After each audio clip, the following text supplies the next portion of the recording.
Hello YouTube, I'm Michael Morgan. This is Retro Book Reviews. Thanks for joining me today. Today I'm reviewing Man's Search for Meaning by Viktor Frankl. Before I get into the review, as always, make sure you subscribe to this channel, hit that like button on this video, share this video with 20 million of your closest friends. If you have suggestions for books you'd like to see me review, just drop a comment below, or you can email the show at retrobookreviews@gmail.com.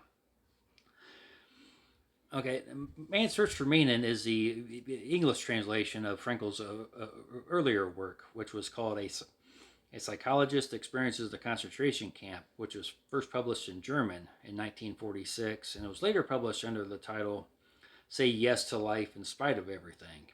And Man's Search for Meaning was, the English translation was first published in 1959.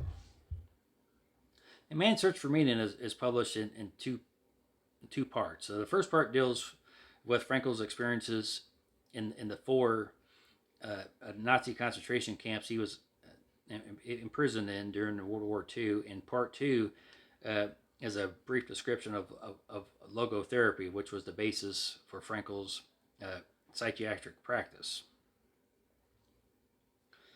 The interesting thing was that Frankl could have avoided being imprisoned in those four concentration camps as as he obtained a visa to come to the United States. He could have lectured, he could have taught as an academic at a prestigious college or university or prestigious hospital, but Frankl decided to let his visa lapse because he felt he needed to stay behind and to take care of his elderly parents. And then, of course, the Germans invade Austria. Frankl and his family, they're deported. They're sent to the concentration camps, and just it just becomes a heartbreaking story after that as Frankl lost both of his parents, his brother, and his pregnant wife to the concentration camps. And Frankl goes into this detail describing this horrific experience, that him and these people experience in the concentration camps, and it's a torment that the Jews faced, which of course, includes the infamous gas chambers. They were forced into slave labor, starvation. They faced disease, beatings by the guard, and just overall being treated as less being treated as less than people. And and I'll be honest with you, Frankl's description of life in the camps, it is not for the faint of heart. Now, as bleak as life in the concentration camps would be, Frankl uses the experience to show that even in the bleakest of circumstances, we can still find meaning and purpose in our lives, especially in our suffering. And Frankl, in fact, describes three ways in which we can find meaning in our life. Number one is through our work. Number two is through love, through the relationships that we have in our life. And number three is we can find meaning in our suffering. And in the book, Frankl describes a situation where he is on this train going to another concentration camp, as in total he was in four, including Auschwitz, where his thoughts dwelled on his wife. At that point, he didn't know if she was alive or if she was dead, what the situation was. But he wrote about that experience, saying the truth that love is the ultimate and highest goal to which man can aspire. Then I grasped the meaning of the greatest secret that human poetry and human thought and belief have to impart. The salvation of man is through love and in love. I understood how a man who has nothing left in this world still may know bliss, be it only for a brief moment, the contemplation of his beloved. In a position of utter desolation, when man cannot express himself in positive action, when his only achievement may consist in enduring his sufferings in the right way, an honorable way. So even in the midst of that suffering and that death, Frankel still found meaning. He still found meaning in his suffering. His thoughts dwelled on his wife. And too, and also Frankel draws a distinction between those prisoners whose thoughts dwelled on something outside of the camp, others being reunited with their loved ones, getting their careers back on track, starting fresh. Those prisoners who had something to look forward to, they were more likely to survive, than those prisoners who had lost hope. And Frankel describes a situation that there are times in the camp when one day a prisoner just will decide just not to get up. They're not going to go out to their forced labor. No matter how much coaxing, no matter how much being kicked or beaten by the guards, those people would just lie there, and they would often die within 48 hours once they lost hope. But in the book, Frankel quotes the German philosopher Friedrich Nietzsche when he says, "He who has a why to live for can bear almost anyhow." And the inner life, as Frankel called it, that would allow prisoners to find refuge from their dire current circumstances. It would provide them an escape into the past. And he goes on. Frankel writes, the experiences of camp life show that man does have a choice of action.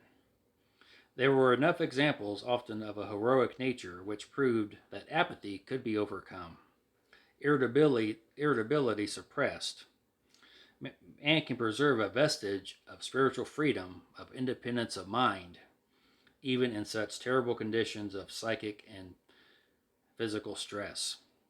So as one of the main points Frankel makes in the book, even in the worst of circumstances, you are still free to choose your response.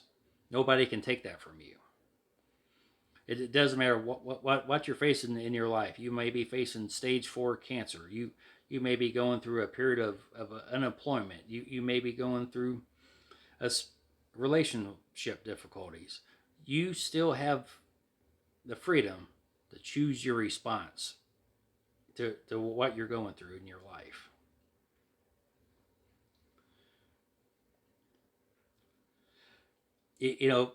Because we cannot avoid suffering in this life, we must look for meaning in our suffering. As Frankel states, if there is a meaning in life at all, then there must be meaning in suffering. Suffering is an ineradicable part of life, even as fate and death. Without suffering and death, human life cannot be complete. And since we cannot avoid suffering, Frankel describes the individual's responsibility as to how he or she will face it. He writes, "The way in which man accepts his fate and all the suffering it entails, the way in which he takes up his cross, gives him ample opportunity, even under the most difficult circumstances, to add a deeper meaning to his life. It may remain brave, dignified, and unselfish, or in the bitter fight for self-preservation, he may forget his human dignity and become no more than an animal. Here lies a chance for a man either to make use of or to forego the opportunities of attaining the moral value that a difficult situation may afford him, and this decides whether he is worthy of his sufferings or not."